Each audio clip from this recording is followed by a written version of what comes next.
Margaret, 57. My son-in-law got promoted and celebrated at a luxury restaurant. I wasn't invited, just offered leftovers. That text shattered me. What happened next? Nobody saw coming. Hit like, subscribe, turn on notifications, and comment your city. Let me tell you how I stopped accepting scraps. They say you can measure a life by what you've given, not what you've taken, if that's true. Then mine should count for something. My name is Margaret Reed, and at 57, I've lived long enough to know that golden fields don't promise golden years, and that the smell of fresh baked pie cooling on a neighbor's windowsill can't fill the emptiness of a too-quiet house. This morning, like every morning for the past 3 years, I woke to silence, the kind that settles into your bones and makes you remember when this house used to shake with laughter, when Caroline was young, racing through these rooms with scraped knees and wild dreams, when my husband Tom was still here to brew the coffee too strong and burn the toast just right. I stood at my kitchen window, watching the Texas sunrise paint the sky in shades of amber and rose. The fields stretched endlessly beyond my backyard, dotted with wildflowers. Tom planted the spring before the accident. 15 years they've been growing without him. 15 years I've been tending them alone. People in town call me strong. Margaret Reed, they say, shaking their heads with admiration. That woman never breaks. What they don't see are the nights I've cried into my pillow, or the times I've stared at Caroline's baby photos, wondering if I did enough, gave enough, loved enough. I did, though, God knows I did, when Tom died, crushed under a tractor that flipped on wet soil. Caroline was only 12. Insurance barely covered the funeral. I took the job at Oakdale Elementary as a lunch lady, serving mystery meat and canned peaches to hundreds of kids who never knew that some days I couldn't afford to eat what I was serving them. But Caroline never went without. Never. She got her braces, her prom dress, her college tuition, paid in installments that left my bank account gasping, but my heart full. I watched her walk across that graduation stage in a blue gown that cost me 3 months of overtime. And I thought, this is it. This is what it was all for. Now she's married to Ryan Coleman, a man with sharp suits and sharper ambitions. They live in a beautiful house on the edge of town, the kind with a circular driveway and rose bushes that someone else maintains. They have 2 children, Emma, 8, with Caroline's green eyes, and Lucas, 6, with his father's serious expression. I love those children more than breath itself. But lately, something's changed. The Sunday dinners grew less frequent, the phone calls shorter. Ryan's politeness turned glacial, the kind of courtesy you'd offer a stranger, not family. When I arrive at their home, he greets me with a tight smile that never reaches his eyes, then disappears into his office for important calls. Caroline doesn't notice, or maybe she does, and chooses not to see. Last month, Emma asked why I don't come to her piano recitals anymore. I told her Grandma's car is old and the drive to Dallas is long. What I didn't say, I'm never invited. This afternoon I sat on my porch swing, the one Tom built with his own hands, watching the shadows lengthen across my modest lawn. The Hendersons next door were grilling hamburgers. The Martinez family down the street had their grandchildren visiting. I could hear the squeals of joy from here. I wrapped my cardigan tighter around my shoulders.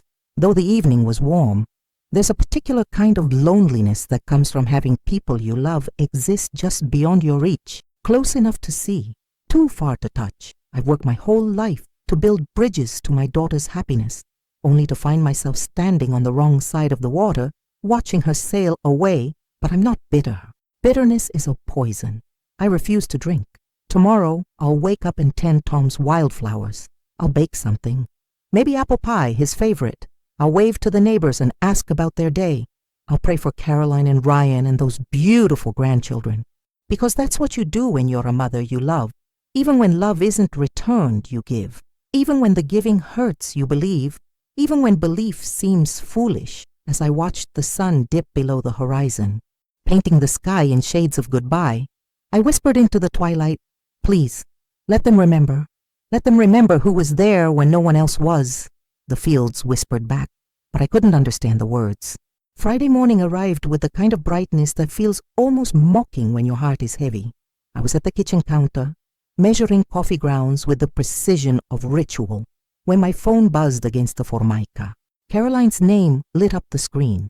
My heart did what it always does when I see her name. It leapt with pathetic hope. Maybe she was calling to invite me over. Maybe she wanted to bring the kids by for lunch. Maybe, but it wasn't a call, just a text. Mom, Ryan got promoted.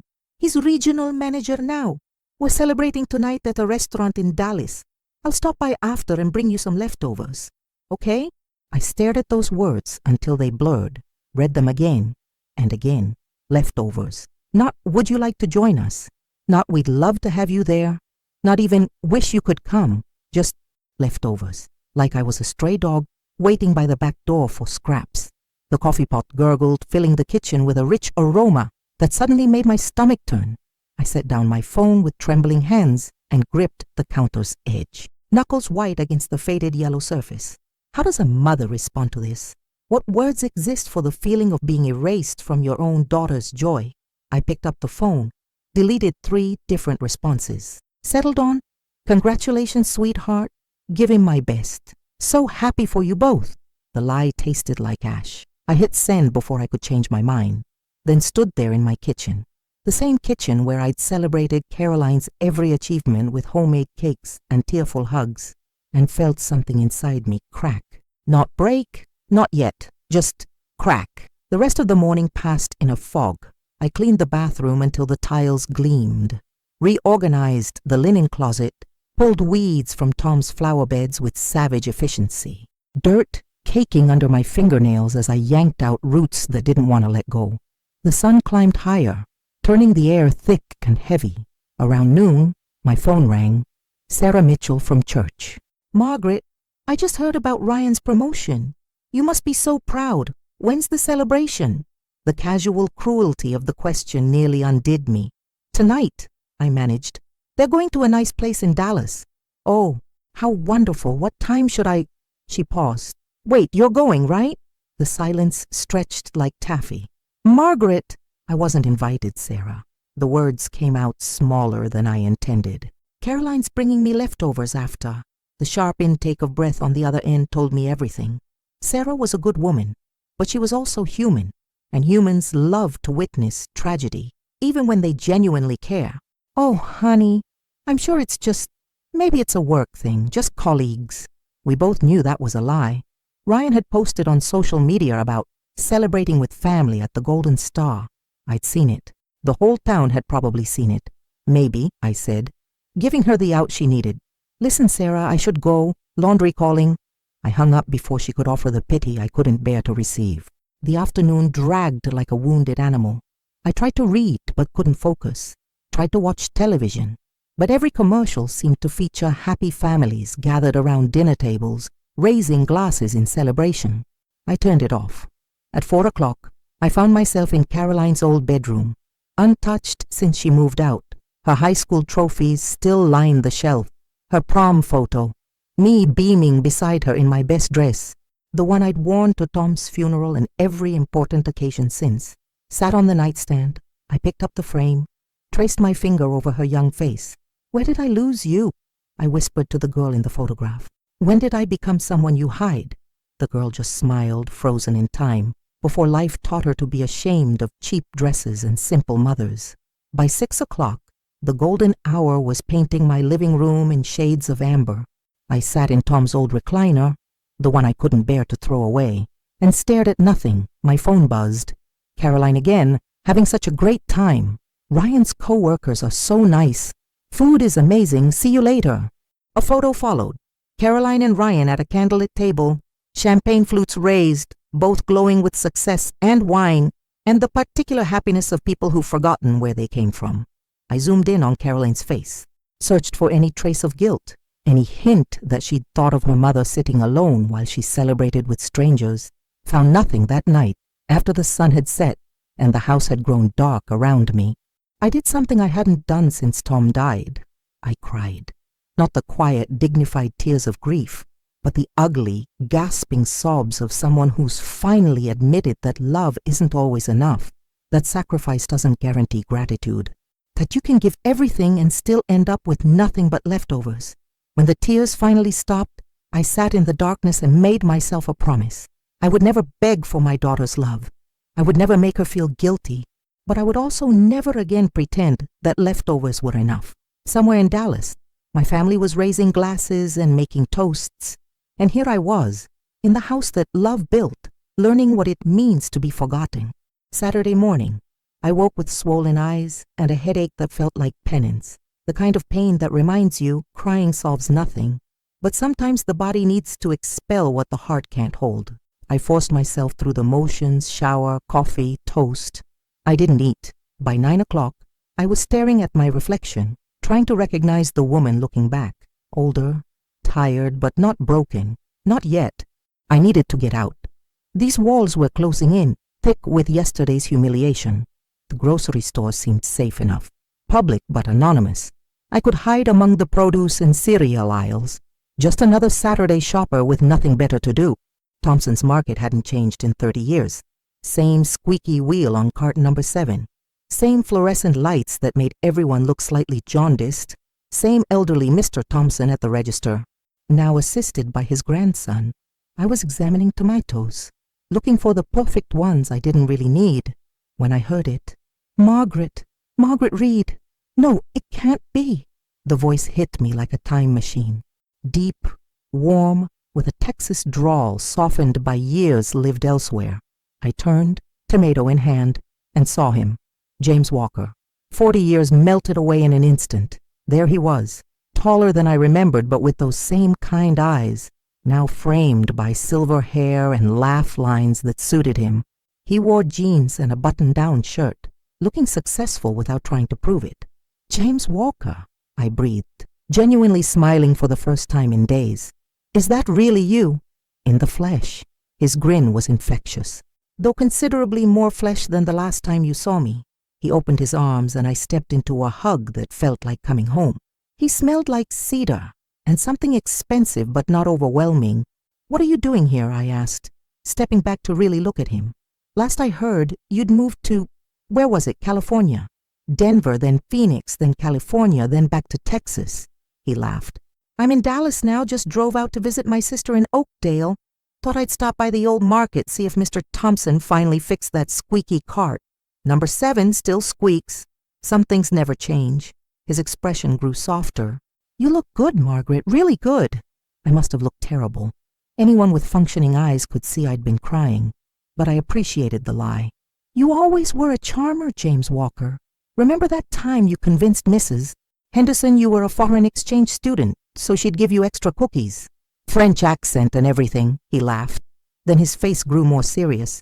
It's really good to see you. I heard about Tom. I'm so sorry I didn't make it to the funeral. I was overseas, didn't hear until months later. The old grief stirred but didn't sting. 15 years had dulled those edges. Thank you. It was a long time ago. And Caroline, she must be, what, late 20s now? 32, married, 2 kids? Pride crept into my voice despite everything. Living right here in town, actually. That's wonderful. His enthusiasm seemed genuine. What does her husband do? And there it was, the question that would change everything. He works for Coleman Enterprises. Just got promoted to regional manager, actually. James's expression flickered. Surprise, recognition, something else I couldn't quite name. Coleman Enterprises, really. You know it, Margaret. He set down the bread he'd been holding. I'm the director of operations for Coleman Enterprises. The tomato slipped from my fingers, bouncing across the floor. Neither of us moved to pick it up. You work there. I basically run the place under the CEO. What's your son-in-law's name? Ryan Coleman. My voice sounded distant to my own ears. James's face did something complicated. He rubbed his jaw, looking at me with an expression I couldn't quite read. Ryan Coleman, dark hair, about 6 feet, always wears those expensive watches. I nodded, my heart beginning to race. Margaret, I promoted him yesterday. I signed off on making him regional manager. The grocery store seemed to tilt. James steadied me with a hand on my elbow. Are you okay? Here, let's sit. Did he? I swallowed hard. Did he ever mention his wife's family? His mother-in-law? James thought for a moment, and I watched the realization cross his face like a shadow. He mentioned a mother-in-law once or twice. Called her, what was it? A retired school worker or something like that, but no name. No stories. No. He stopped, understanding dawning in his eyes. Margaret, he doesn't talk about you, does he? The kindness in his voice nearly broke me. I wasn't invited to the celebration dinner last night, I heard myself say. Caroline texted to say she'd bring me leftovers. The fury that crossed James's face was swift and righteous. Leftovers, though. He repeated, the word sharp as broken glass. He didn't just fail to mention you, he hid you. Maybe he just... No, James's voice was firm. Margaret, when someone's ashamed of where they came from, it's because they've forgotten who helped them get where they are. And Ryan Coleman is about to get a very important reminder about gratitude. I started to protest, but he held up his hand. I'm not going to embarrass him publicly. I'm not going to fire him, but people should know who they can count on. He paused, his eyes searching mine. Will you let me help the right way? Standing in that grocery store, under fluorescent lights that had witnessed 40 years of my life, I looked at James Walker, the boy who'd shared his lunch when I forgot mine, who'd walked me home when Tommy Bradshaw tried to follow me, who'd always been good. And I realized something. Sometimes the past comes back not to haunt us, but to save us. Yes, I whispered. Help me. His smile was gentle but determined.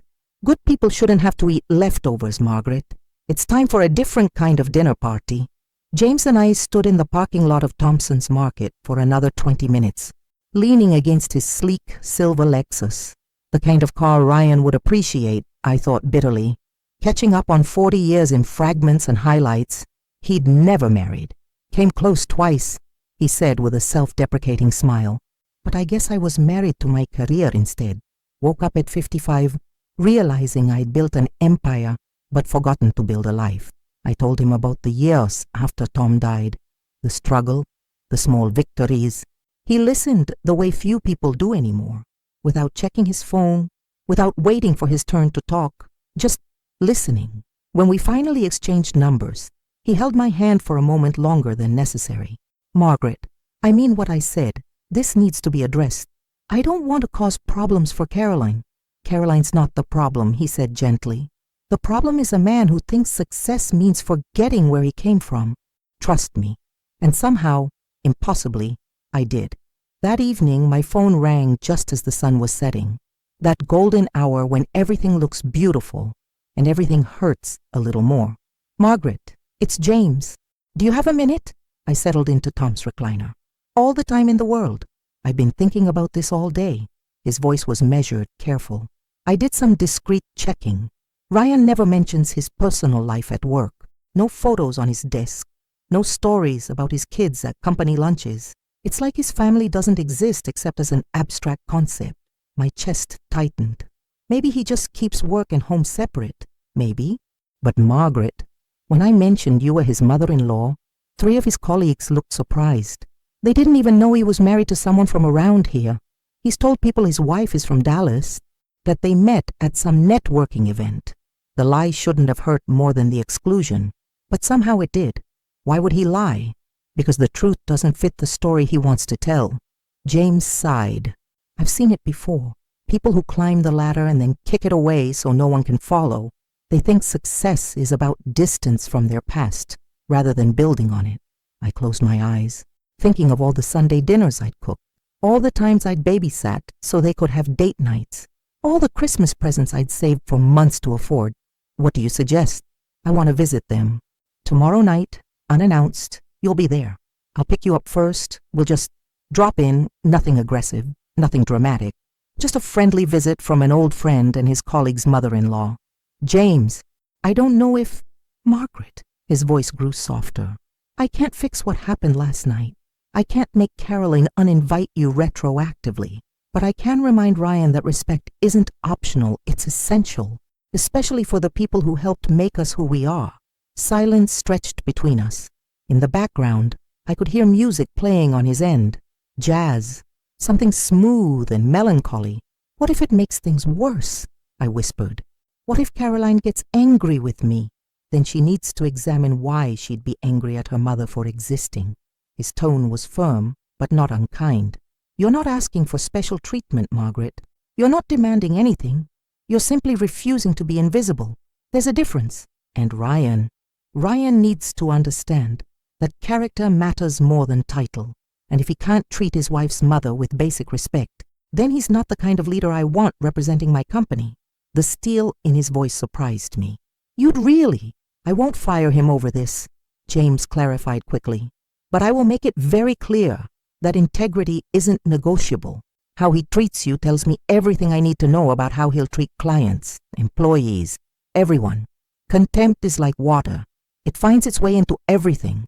I thought about that, about Ryan's cold politeness, the way he'd smile at me with his mouth but never his eyes, the way Caroline had started doing the same. Okay, I heard myself say. Tomorrow night, I'll pick you up at 7. Wear something that makes you feel strong. After we hung up, I sat in the growing darkness of my living room, heart pounding. Part of me wanted to call back and cancel, the part that had spent a lifetime smoothing things over, keeping the peace, never making waves. But a newer, smaller voice, the one born last night in my tears, whispered something different. You deserve better than leftovers. You deserve to be seen. You deserve to matter. Around 9 o'clock, Caroline texted. Sorry, Mom, it got so late last night. Still have your food, though. Want me to drop it by tomorrow? I stared at that message for a long time. The old Margaret would have said yes immediately, would have been grateful for the scraps, would have heated them up and pretended they tasted like love. The new Margaret, still forming, still fragile, but there, typed back, no need, sweetheart, I'm good. See you soon. I hit send before I could second guess. 3 dots appeared immediately, disappeared, appeared again. Finally, okay, love you too, I typed back and meant it. Love doesn't mean letting people treat you like you don't matter. Love means caring enough to demand better. Tomorrow night, James and I would be paying a visit, not for revenge, not for drama, but for something much simpler and much harder, dignity. I went to my closet and pulled out the navy blue dress I'd bought for Caroline's wedding, the one I'd splurged on, the one that made me feel elegant. I'd worn it once and then hung it back up, telling myself there was nowhere special enough to wear it again. Tomorrow, I'd wear it to my daughter's house. Tomorrow, I'd stop apologizing for existing tomorrow. The woman who raised a successful daughter alone would remind everyone, including herself, that she was worth more than an afterthought. I laid the dress out on my bed and smiled. Let tomorrow come. I need to tell you about that Friday night, the one I wasn't invited to, because what I learned later painted it all in such stark, painful clarity. Caroline told me about it eventually. During one of our healing conversations, she told me everything, her voice thick with shame, and I listened because that's what mothers do. We witness our children's mistakes so they can learn from them. This is what happened while I sat alone in my kitchen crying over a text message about leftovers. The Golden Star restaurant in Dallas was exactly the kind of place Ryan had been dreaming about since his first day at Coleman Enterprises. All dim amber lighting and white tablecloths with prices that required a second mortgage and wine lists that required a translator. Caroline wore her new dress, the emerald one that cost more than my monthly grocery budget, and felt, for the first time in her marriage, like she belonged in Ryan's world, like she'd finally shed the skin of the girl from the small town who used to shop at thrift stores. Ryan was magnificent that night. That's the word she used, magnificent. His dark suit was custom tailored. His watch caught the candlelight just right, and he commanded the table of 8, his colleagues and their spouses, with the confidence of someone who'd finally arrived. To Ryan Coleman, announced Marcus Chen, the sales director, raising his champagne flute, the youngest regional manager in company history. Here, here! The table erupted in applause. Ryan stood, basking in it. Caroline said his face glowed, not just with wine, but with something deeper, validation, arrival, the proof that he'd transcended his origins. I want to thank you all, Ryan began, and Caroline felt her heart swell with pride.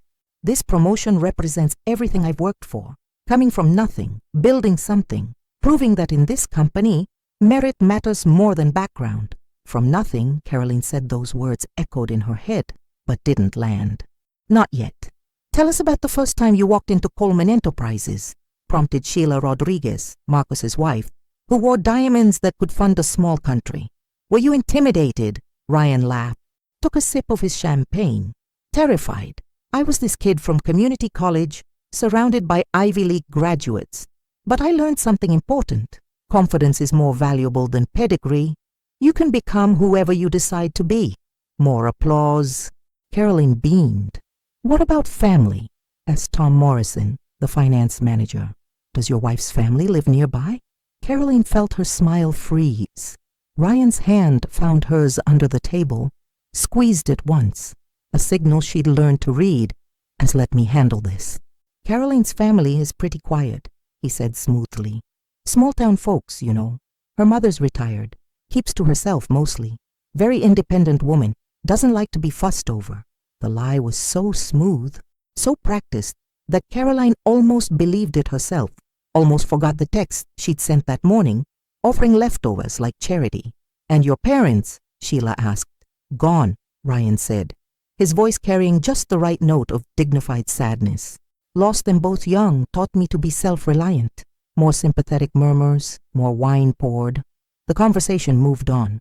At the next table, Emma was coloring on her children's menu while Lucas played a game on Caroline's phone.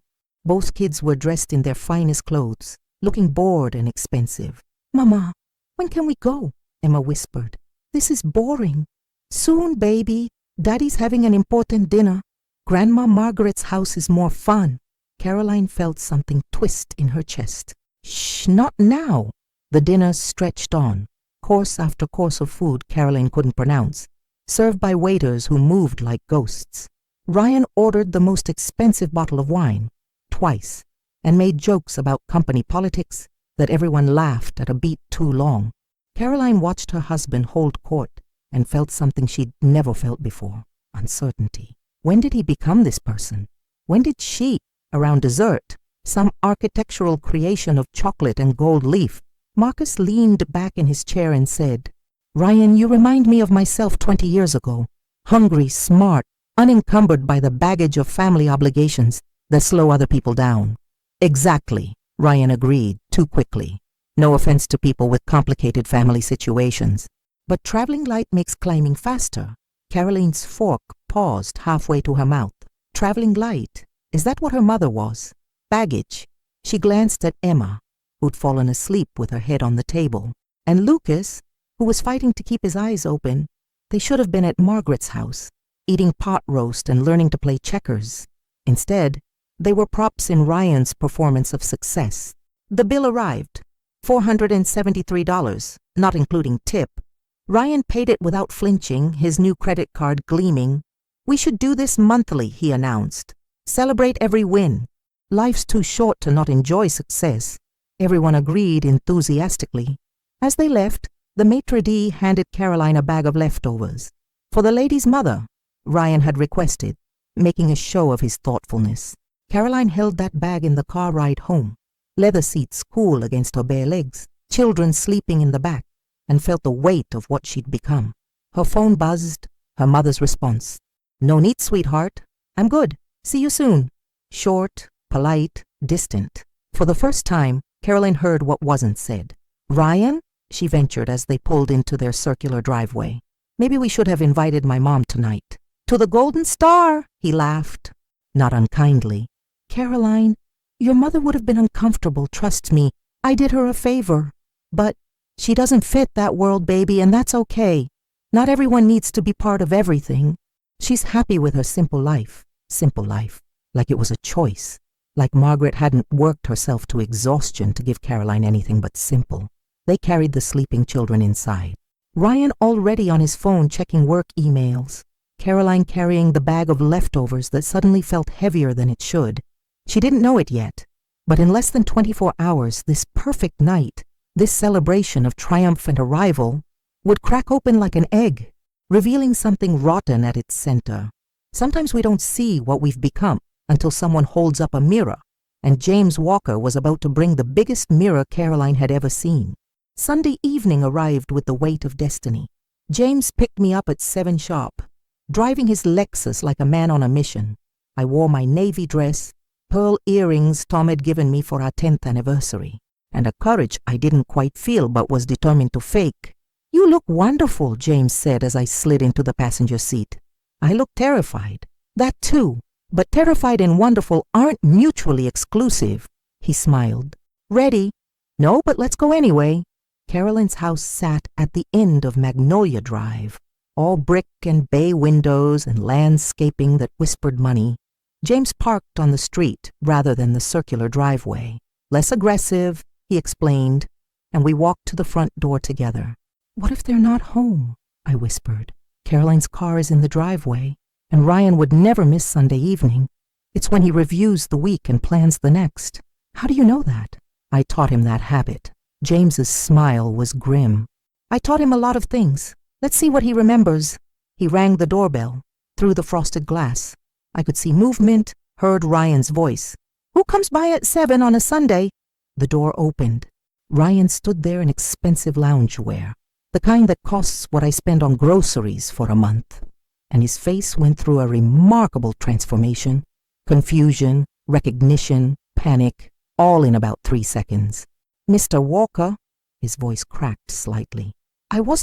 We weren't expecting. His eyes found me behind James, and whatever color remained in his face drained away. Margaret, it came out like a question. Hello, Ryan. My voice was steadier than I expected. James smiled pleasantly. I hope we're not intruding. I ran into an old friend yesterday and thought it would be nice to visit. May we come in? What could Ryan say? No to his boss? No to his mother-in-law? Of course, yes, please. He stepped back, movements jerky. The living room was exactly as I remembered from my last visit 3 months ago. All cream sofas and abstract art and a cleanliness that spoke of housekeepers rather than living. Caroline appeared from the kitchen, dish towel in hand, and froze. Mom, Mr. Walker. Her voice climbed an octave. What are you doing here? Caroline, dear. I moved to hug her.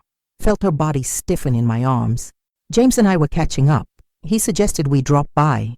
James settled onto the sofa like he owned it, relaxed but commanding. I hope this isn't a bad time. I was telling Margaret about some of our recent projects at Coleman Enterprises, and I realized I'd never properly met her family. Quite an oversight, considering Ryan works for me. The silence that followed was exquisite torture. Ryan stood near the doorway like he might bolt. Caroline's eyes darted between all of us, doing the math, arriving at an equation she didn't like. Would you like coffee, tea? Her hostess training kicked in, automatic. Coffee would be lovely, James said. Margaret, please sit. You look uncomfortable standing. I sat beside him, my heart hammering so hard I was certain everyone could hear it. Caroline disappeared into the kitchen. Ryan remained standing, hands in his pockets, jaw tight. So Ryan. James's voice was conversational, almost friendly. Enjoying the promotion? Yes, sir, thank you again for the opportunity. Celebrated Friday night, I understand. The Golden Star. Excellent choice. Their wine list is exceptional. Yes, sir, it was. It was a good evening. I'm sure it was. James paused. Let the silence stretch. Margaret tells me she received leftovers. The words landed like a grenade. Ryan's mouth opened, closed. I thought, Caroline said, that her mother would appreciate the gesture. James's voice remained pleasant, but there was steel underneath. Tell me, Ryan, what exactly did you tell your colleagues about your wife's family? I mentioned her mother was retired, and the pause was damning, and that she preferred a quiet life. Preferred, James repeated. Interesting word, implies choice. Caroline returned with a tray, hands shaking enough to make the cups rattle. She set it down, sat beside Ryan, reached for his hand. I watched my daughter choose sides, and it hurt more than I expected. Mr. Walker, Caroline began, I think there might be some misunderstanding. James finished gently. I don't think so, Caroline. I think everything is perfectly understood.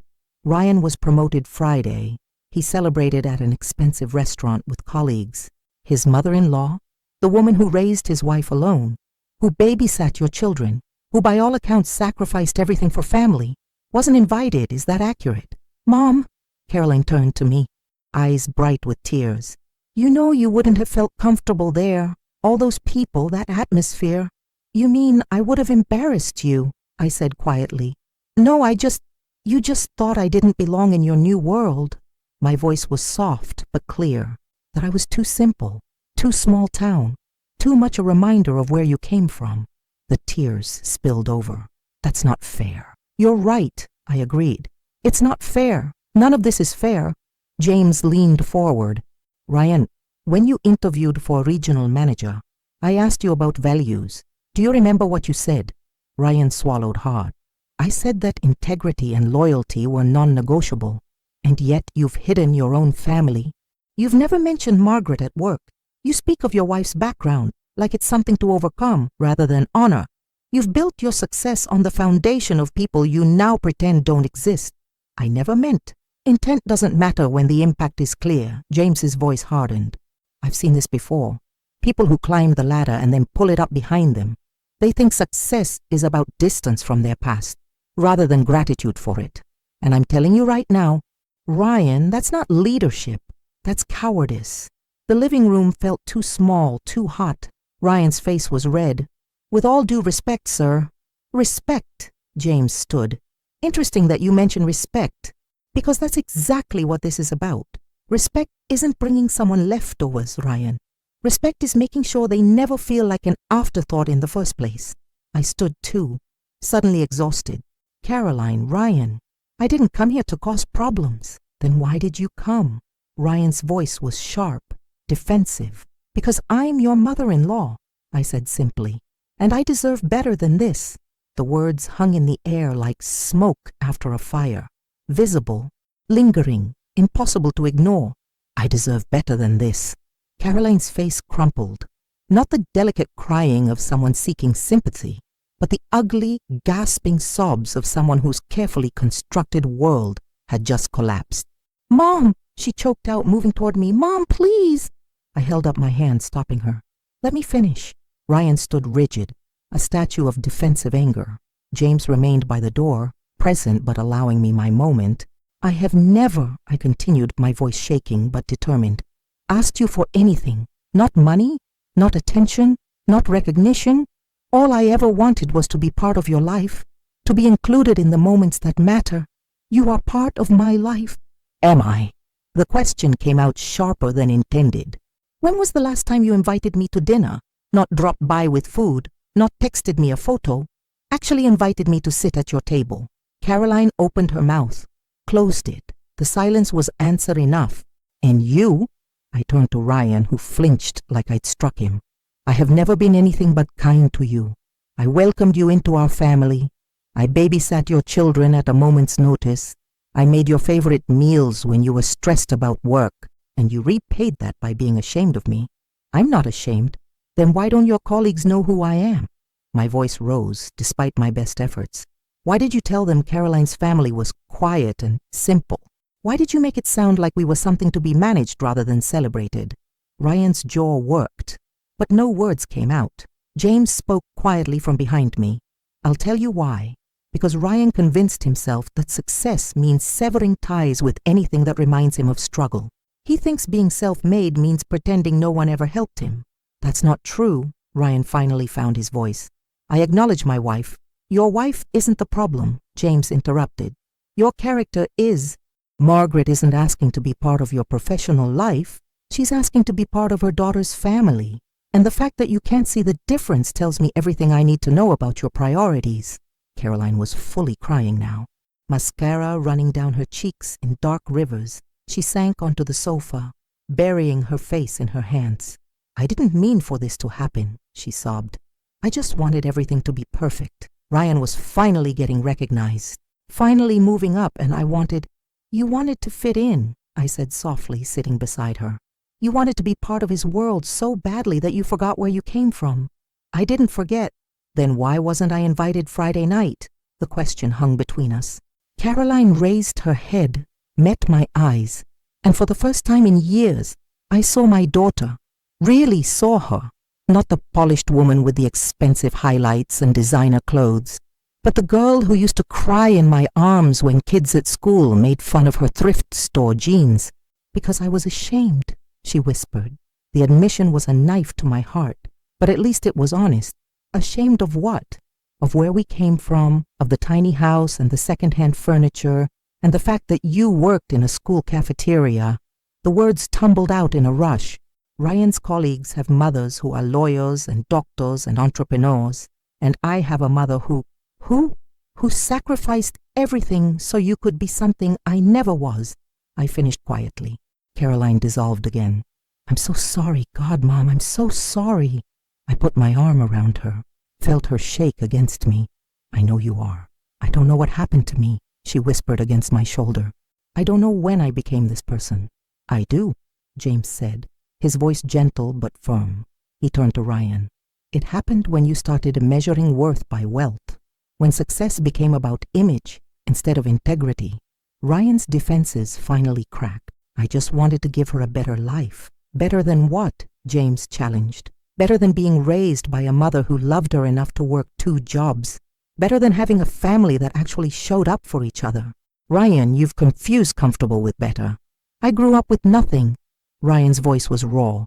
You have no idea what it's like to be the poor kid, to wear the same shoes until they had holes, to pretend you weren't hungry because there wasn't enough food. You're right, James said. I don't know that struggle, but Margaret does. And instead of recognizing a kindred spirit, you saw her as evidence of a past you wanted to erase. Ryan looked at me then. Really looked, and something shifted in his expression. Recognition, maybe, or shame. Margaret, he started, then stopped. I don't know what to say. You could start with the truth, I suggested. Why did you hide me? He was quiet for a long moment. When he spoke, his voice was barely above a whisper. Because you reminded me of my mother. The confession clearly cost him. Caroline looked up, surprised. Your mother was wonderful, she said. My mother was wonderful, he agreed. And poor and tired. And I watched her break herself trying to give me opportunities. And when she died, I promised myself I'd never be that struggling again. That I'd never let anyone I loved be that exhausted. He met my eyes. And then I met you. And you were just like her. Kind and selfless and constantly giving. And it terrified me. Why? I asked. Because I couldn't separate sacrifice from suffering. In my head, they were the same thing. And I wanted Caroline to have ease, not struggle. I wanted our kids to never know what hunger felt like. His voice broke. But I confused protecting them from hardship with protecting them from you. And that was wrong. It was the most honest thing I'd ever heard him say. Ryan, I said carefully, sacrifice and suffering aren't the same thing. I was never suffering when I helped my daughter. I was loving her. And if you can't see the difference, then you've got more to learn than James can teach you. He nodded, looking younger suddenly, vulnerable. James checked his watch. I think this is where I leave you folks to continue this conversation privately. He looked at Ryan. I expect to see you in my office Tuesday morning. We'll discuss expectations for leadership, the real kind. Yes, sir. James turned to me, took my hand. Margaret, it's been an honor seeing you again. Don't be a stranger. Thank you, James, for everything. After he left, the 3 of us sat in that perfect living room. Caroline still crying, Ryan looking shell-shocked, me feeling exhausted but oddly lighter. What happens now? Caroline finally asked. Now, I said, standing, smoothing my dress. You decide what kind of people you want to be, and I decide whether I'm willing to wait for you to figure it out. I walked to the door, turned back one last time. I love you both, but love doesn't mean accepting less than I deserve. Not anymore. The drive home with James was quiet, contemplative. As he pulled into my driveway, he squeezed my hand. You did good tonight, Margaret. Really good. It doesn't feel good. It will. Give it time. I watched his taillights disappear, then sat on my porch in the darkness, wondering if I just lost my daughter forever or finally found a way back to her. Only time would tell. 3 weeks after that Sunday night confrontation, James called with an invitation that made my stomach flutter. Coleman Enterprises is having our annual leadership dinner. It's a big deal. Board members, executives, major clients. I'd like you to come as my guest. James, I don't know if... Margaret, I'm not asking. I'm insisting. His voice softened. Please, let me do this. What about Caroline and Ryan? Already invited. Ryan knows you're coming. In fact, he's the one who suggested I make sure you had proper acknowledgement. That surprised me. He did. People can change, Margaret. You taught me that a long time ago. Let them show you they have. So there I was. The following Saturday evening, standing in front of my closet full of modest dresses and practical shoes. Genuinely panicking, Caroline showed up an hour before, carrying a garment bag. "Before you say no," she started, "I want you to wear this, please." Inside was a dress. Elegant, midnight blue, exactly my size, not flashy, not trying too hard, just beautiful. "Caroline, this is too much." "Mom," she took my hands, "let me do this. Let me show you that I see you, that I value you, that I want the world to see what I should have been celebrating all along. How do you say no to that?" An hour later, I barely recognized myself. Caroline had helped with my hair and makeup, subtle, age-appropriate, but making me feel like the best version of myself. The dress fit perfectly, hugging curves I'd forgotten I had. "You look beautiful, Mom," Caroline whispered, tears in her eyes, "like you should have always been treated." James arrived to pick me up in an actual tuxedo, looking distinguished and handsome. His eyes widened when he saw me. "Margaret Reed, you are absolutely stunning." "Stop it, you're making me blush." "Good, you deserve to blush. You deserve to feel beautiful." He offered his arm, ready to make an entrance. The Coleman Enterprises dinner was held at the Fairmont, in a ballroom that probably cost more to rent than my house was worth. Crystal chandeliers, white tablecloths, the quiet murmur of wealth and power. I felt completely out of my depth until James squeezed my arm and whispered, "Remember, half these people started out with nothing. They just forget it after a while. Don't let their amnesia make you feel less than." Ryan and Caroline were already there, at a table near the front. Ryan stood when he saw us, his expression one of genuine warmth. "Margaret, you look wonderful." "Thank you, Ryan." He pulled out my chair himself, a gesture so simple yet so significant. Caroline gripped my hand under the table. "I'm so glad you're here," she whispered. The dinner progressed through courses I couldn't pronounce, served by waiters who moved like ghosts. Around us, conversations hummed about markets and mergers, about vacation homes and investment portfolios. I mostly listened, observing this world my daughter now inhabited. It was impressive, certainly, but was it better? These people seemed so focused on the next achievement, they'd forgotten to enjoy the current one. After dessert, something architectural made of chocolate and dreams, James stood to give his speech. The room quieted immediately. That's power, I realized. Not the title, but the respect that makes people listen. "Good evening, everyone. Thank you for joining us for our 15th annual leadership celebration. This year, I want to talk about something we don't discuss enough in business. The people who make us who we are." He spoke about mentors and supporters, about the unseen hands that guide us, about how true success isn't measured by what we accumulate, but by what we give back and who we honor. "I want to tell you about someone," James continued, his eyes finding mine. "She's here tonight, and most of you don't know her, but her story matters more than any quarterly report." My heart started racing. This woman raised her daughter alone after losing her husband tragically. She worked multiple jobs, not glamorous ones, but honest ones. She sacrificed everything so her child could have opportunities she never had. She taught through example what integrity looks like, what perseverance means, what unconditional love truly is. The room was completely silent now.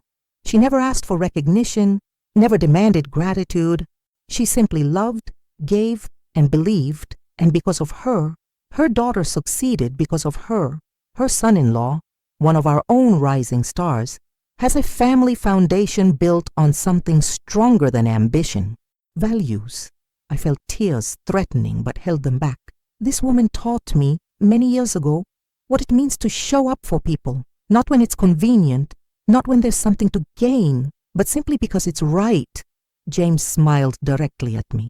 "Ladies and gentlemen, I'd like you to meet Margaret Reed, a woman who exemplifies what leadership truly means, serving others with your whole heart."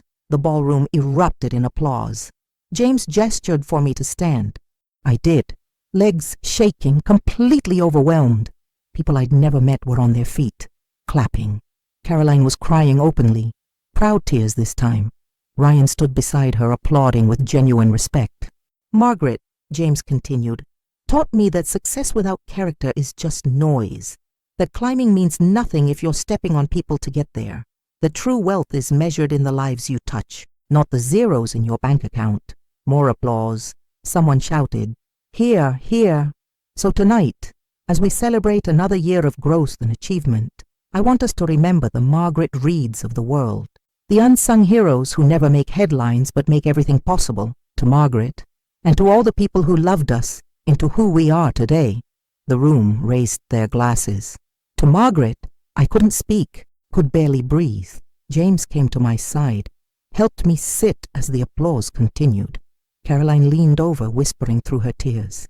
"I'm so proud to be your daughter," Ryan added. "Thank you for not giving up on us." After the dinner, person after person approached me. Board members sharing stories of their own mother's sacrifices. Executives admitting they'd lost touch with their roots. Young professionals thanking me for reminding them what matters. One woman, probably in her 40s with power suit and perfect hair, gripped my hand and said, "My mother worked as a housekeeper so I could go to college. I haven't called her in 3 months. I'm calling her tomorrow." "Don't wait," I told her. "Call her tonight." As the evening wound down, James walked me to the car. The night air was cool, refreshing after the warmth of the ballroom. "You didn't have to do that," I said. "Yes, I did. The world needs to know that people like you exist, that kindness isn't weakness, that sacrifice isn't foolishness." He opened the car door for me. "You changed my life 40 years ago by being my friend when I was the new kid. You changed it again last month by letting me help make something right. That's the kind of person who deserves recognition." I just did what any mother would do. "No, Margaret, you did what every mother should do, but many don't. You loved without conditions. You gave without keeping score. You believed even when beliefs seemed stupid," he smiled. "That's not common. That's extraordinary." As James drove me home, I stared out at the city lights blurring past and thought about the journey that led here. From that painful Friday morning text about leftovers, through the confrontation, through the slow healing to this, a room full of strangers honoring the quiet life I'd lived. Maybe that's what redemption looks like. Not erasing the pain, but transforming it into something meaningful. 6 months have passed since that leadership dinner. 6 months since my life quietly rearranged itself into something I barely recognize. Something better, fuller, more honest than before. It's Sunday afternoon, and my kitchen is chaos incarnate. Emma stands on a stool beside me, flour dusting her nose as she attempts to knead bread dough. Lucas is at the table with his coloring books, tongue poking out in concentration as he tries to stay inside the lines. Caroline sits across from him, shelling peas into a ceramic bowl, the same bowl I used when she was Emma's age. "Grandma, I think the dough is fighting me," Emma announces, wrestling with the sticky mass. "That means it loves you," I tell her, adding a sprinkle more flour. The best things always put up a fight first. In the living room, I can hear Ryan and James watching football. Their friendship an unexpected gift from all of this. They discovered a shared love of terrible sports metaphors and even worse dad jokes. This is what Sunday looks like now. Every Sunday, without fail. "Mom, did you remember Emma's piano recital is Thursday?" Caroline asks, systematically working through the pea pods. "Of course, front row, right?" "Front row," she confirms, meeting my eyes with a smile that says I'm sorry and thank you and I love you all at once. These small moments have become our language of healing. No grand gestures, just consistent presence. Just showing up. Ryan appears in the doorway. "Need any help?" 6 months ago, that question would have shocked me. Now it's routine. "Can you grab the pot roast from the oven? Should be ready." He does, handling it with dish towels, setting it on the counter with the care of someone who's learned that attention to small things matters. "Smells incredible, Margaret. Your mother's recipe," I remind him gently. He pauses, something flickering across his face. Grief, maybe, but also gratitude. Yeah, it is. We've had many conversations in these months. Ryan and I late evenings on the porch while Caroline got the kids ready for bed. Early mornings when he'd stop by with coffee before work. He's told me about his mother, about the poverty that shaped him, about the fear that drove him to distance himself from anything that reminded him of struggle.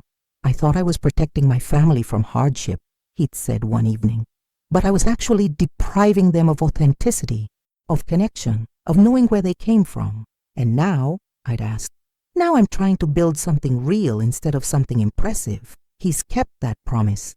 The expensive dinners have been replaced with family game nights. The designer clothes still exist, but so do the old photos he started displaying. His mother, his grandmother, the people whose sacrifice made his success possible. Last week, he took Emma and Lucas to visit his childhood neighborhood, showed them the apartment where he grew up, the library where he studied, the corner store where his mother worked a second job. They need to know that success isn't about erasing your past, he'd explained. It's about honoring it. After dinner, we migrate to the living room. Emma curls up beside me on the couch, reading aloud from a chapter book, while Lucas builds an elaborate Lego structure that defies physics. Caroline and Ryan sit together in Tom's old recliner. It fits them both now, though just barely. Grandma, Lucas looks up from his creation. Can we have a sleepover next weekend? Of course. Sweetheart. And can Grandpa James come too? I smile at the nickname they've given him. James has become a fixture in our lives, stopping by for coffee, joining us for church occasionally, teaching Lucas how to play chess. There's something tentative growing between us, undefined but real. Neither of us is rushing it. I'll ask him. He makes funny pancakes, Lucas explains seriously, with faces, the best kind. I agree. Around 8, Carolyn starts gathering their things, the Sunday evening departure, always bittersweet. Same time next week, she asks, though she already knows the answer. I'll be here. She hugs me tight. I love you, Mom. I love you too, baby. After they leave, I stand on my porch watching their taillights disappear down the street. The house is quiet again, but it's a different kind of quiet now. Not lonely, just peaceful. My phone buzzes. James, how was today? Perfect, I type back. Loud and messy and perfect. The best kind of day. Coffee tomorrow. I'll bring the cinnamon rolls. You spoil me. Margaret Reed. You deserve it, James Walker. I pocket my phone and look out at Tom's wild flowers thriving in the twilight. They've spread further this year, colonizing new ground, persisting despite everything. Just like us, I suppose. A car pulls up. Caroline's SUV. She gets out alone, walks quickly to the porch. Forgot something, I ask. No, I just... She looks at me, eyes bright. I needed to tell you something. Ryan and I were talking on the drive home about everything that's happened, about how close we came to losing what matters. Caroline, let me finish.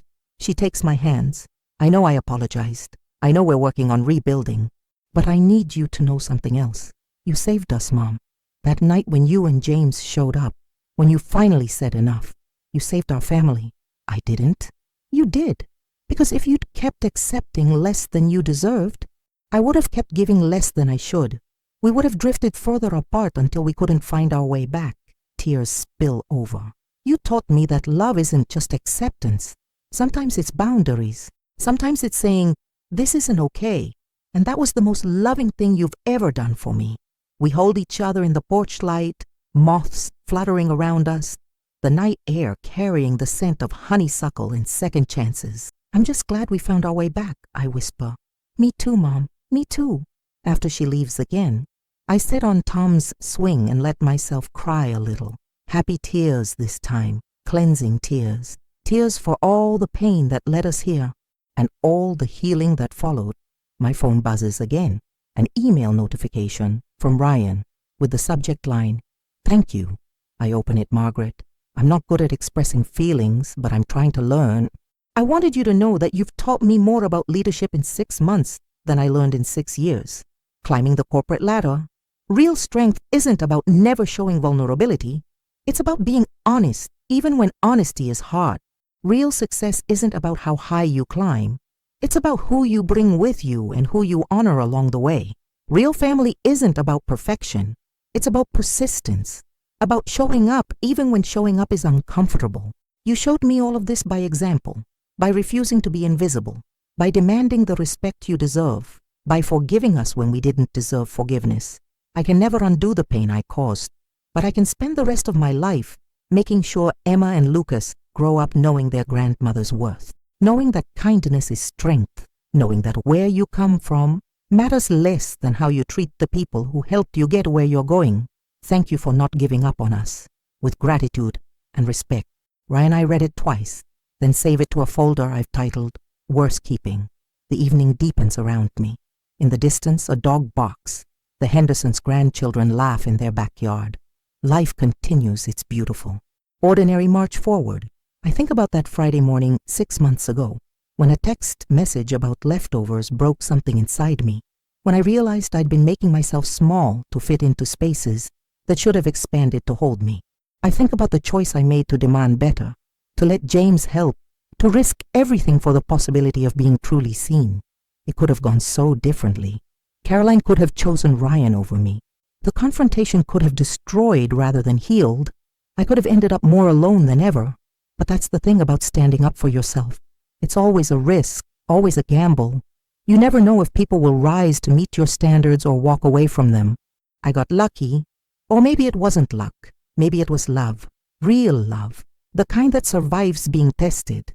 As I stand to go inside, I whisper into the night, something I've learned over 57 years of living.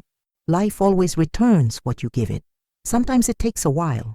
Sometimes it comes back different than you expected. But eventually, if you give love, you receive love. If you demand respect, you receive respect. If you stand firm in your worth, the world adjusts to meet you. The wildflowers rustle in agreement. Inside, I pour myself a cup of tea and sit at my kitchen table, the same table where I've eaten countless meals alone, where I've cried over bills I couldn't pay, where I've celebrated Caroline's every achievement with homemade cakes and fierce joy. This table has seen my whole life, knows all my secrets, bears witness to every version of me I've ever been. And tomorrow, Emma and Lucas will make cookies here with me, flour flying everywhere, laughter echoing off these walls that have held so much sorrow and are now learning to hold joy again. Tomorrow, James might stop by with his terrible coffee and wonderful conversation. Tomorrow, Caroline will probably call just to chat. No agenda, just connection. Tomorrow, Ryan might text asking for my pot roast recipe. Still learning the language of family, tomorrow will be ordinary and beautiful and exactly enough. I raise my teacup to the empty kitchen, to Tom's memory, to the journey that brought me here. Here's to second chances, I whisper. Here's to knowing your worth. Here's to the people who love you enough to change when you demand better. I sip my tea, let the warmth spread through me and smile. Because this, right here, right now, this is what redemption looks like. Not perfect, not without scars, but real, honest, built on a foundation that can't be shaken because it's made of truth instead of pretense. My phone buzzes one more time. A group text from Caroline. A photo of Emma and Lucas already asleep in the back seat. Lucas clutching the Lego creation he insisted on bringing home. Emma still holding her chapter book. The caption reads, "They didn't even make it out of your neighborhood. You wore them out with love, Mom. Best kind of tired." I saved the photo, add it to the album that's filling up with new memories, the kind that don't need filters or perfect lighting because they're beautiful in their authenticity. Outside, the Texas night is alive with cricket song. The wildflowers Tom planted 15 years ago continue their quiet work of beauty. The porch swing creaks in the breeze, keeping time with my heartbeat. And I realize something profound in my kitchen at nearly 9 o'clock on a Sunday evening. I am not alone. I have never been alone, even in the darkest moments, even when I felt invisible, forgotten, reduced to an afterthought. I was surrounded by love waiting to be recognized, by worth waiting to be claimed, by second chances waiting to be earned. All I had to do was stop accepting less than I deserved. All I had to do was remember that sacrifice doesn't mean erasure. All I had to do was stand up and say, I matter, and I will not be forgotten.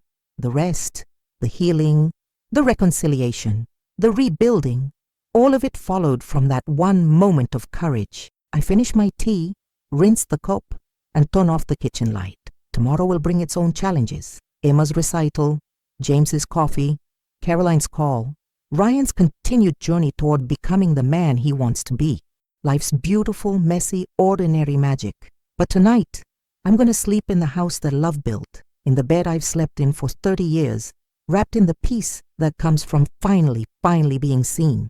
And when I dream, I'll dream of Tom smiling down, proud of the woman I've become, the woman who loved fiercely, gave generously, but learned, eventually, to demand the respect she deserved. Life always gives back what you put into it. Sometimes it just takes a while to find its way home.